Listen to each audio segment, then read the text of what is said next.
like to ask you about photoplay. First of all, though, this is the magazine for which you wrote for so long. Uh, what was the role of photoplay, do you think, in the early days of Hollywood? Oh, it was a very big one. It was a very big one for 2 or 3 reasons. If you can imagine that I broke the engagement of Rudolph Valentino to Natasha Rambova in a monthly magazine, you can see that we had very little coverage. I mean, you know, the newspapers didn't know we existed. There were no columnists. Luella hadn't come to town. Hedda hadn't decided to be a columnist. There was no newspaper coverage. I wrote the first piece about Hollywood for a national magazine, story about Garbo. And this was, the biggest excitement to think of getting in a big, I think it was for the Saturday Evening Post, a big national magazine covering anything in Hollywood. So that when we had our first press representation, really, in Photoplay magazine, and it was a beautifully run magazine. Jimmy Quirk, who edited it, was a very great editor. He'd made 3 other big magazines, Popular Mechanics, Scientific something. He was a fine editor, really fine. And we had such writers as Robert Sherwood, you know, very good writers.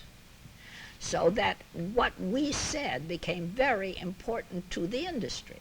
You sold tickets, in other words, did you? We sold tickets. We did sell tickets, but we also sold, I think to them, we showed them that what we said was important, and we brought about the Hayes office, for example, when we tried to keep the pictures. See, now so many people don't go to pictures anymore. And in that day, we realized that you had to keep a certain level, and we did it. How about some of the stars? You've mentioned Valentino, and in The Honeycomb you make some interesting revelations about a number of people. I tried to find out how much people knew, and who they remembered, and who they'd want to hear about. You know, there's no use going into a lot of things that people have forgotten and want to forget. But the one person that they remembered in Hollywood best is always Valentino. Why do you think?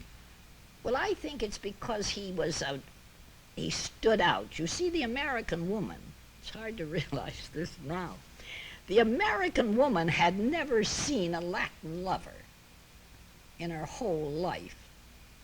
And she didn't know anything about foreign men and their ways and their looks and the way they made love and their romantic ideas. She'd never seen anything like this. And was Valentino a true Latin lover? He was pretty good on the screen. He looked the part. He was a very handsome boy on the screen. And he had grace and charm and great dedication to his work, oddly enough. He really wanted to be a good actor, and he tried very hard. He was a simple-minded, sweet-natured, kindly Italian peasant. That's what he was. And you could love him for that, because he really was.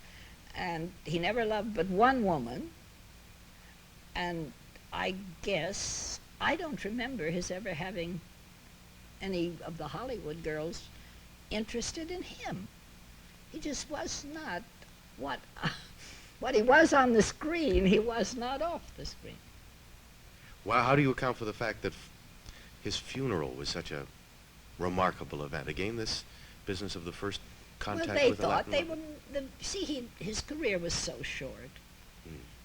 He only made, 16 pictures? If that many. He was only just under 30. He'd only been on the screen a few years, because part of the time he was off on account of his wife. And so they adored him. The women were just crazy about him. I think he fulfilled some dreams, some ideas that they'd had, that the American man in those days didn't think that it was very becoming to be awfully romantic and to make love in a big, spectacular fashion. I mean, you know, they would have been embarrassed.